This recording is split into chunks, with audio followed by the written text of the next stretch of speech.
The next thing I'm going to show you is how to sew through 9 layers of denim. So one of the things that we often do when we're doing utilitarian type sewing is we do hems.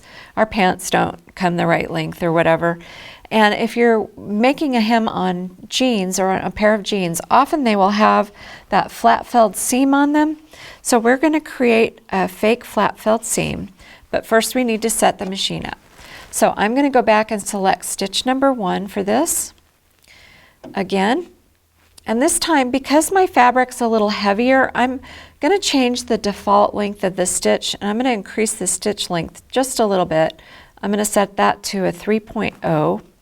I need to change my foot again, back to the 0A foot.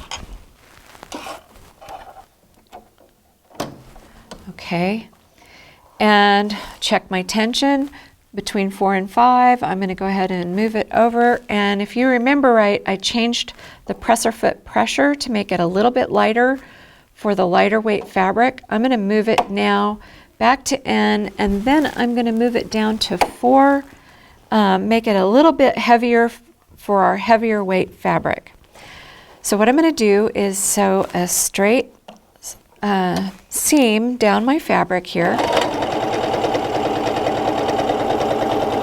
roughly 5/8 of an inch, although I think I'm not straight, but that's okay.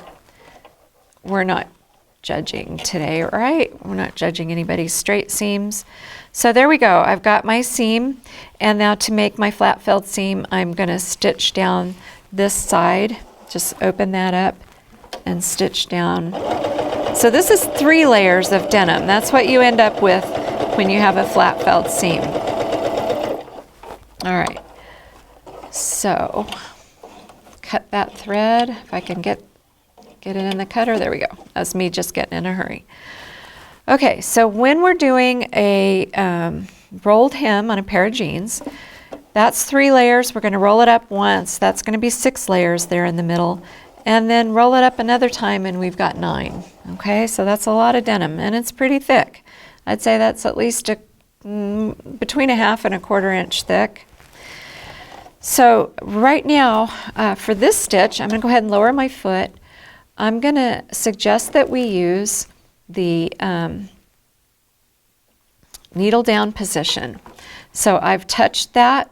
The light has lit up, which means that when the machine stops, it's going to stop with the needle down, just like that.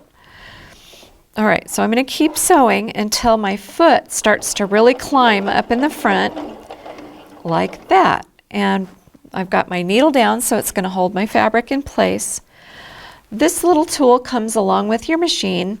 I call it a multi-purpose tool. It's also called a clearance plate, button reed, various other names for it. We're going to use the narrow side of this tool. So I'm going to lift the foot up, slide that narrow side underneath the foot from the back toward the front, put the foot down, and then I just let go of it. I let it fall off the back, and then I keep sewing. And it goes right over those 9 layers of denim, no problem. No skip stitches.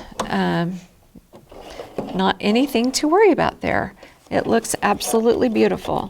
So if you need to go over big lumps of fabric, that's the way to do it. I will mention one other thing while we're here, that another use that this multi-purpose tool has is that you can use it to change your needle. So it's a nice little tool to have because you can hold your needle up all the way without having to get your hand under there. Since there isn't a whole lot of room under there, that's really nice. So another use that you can make of that.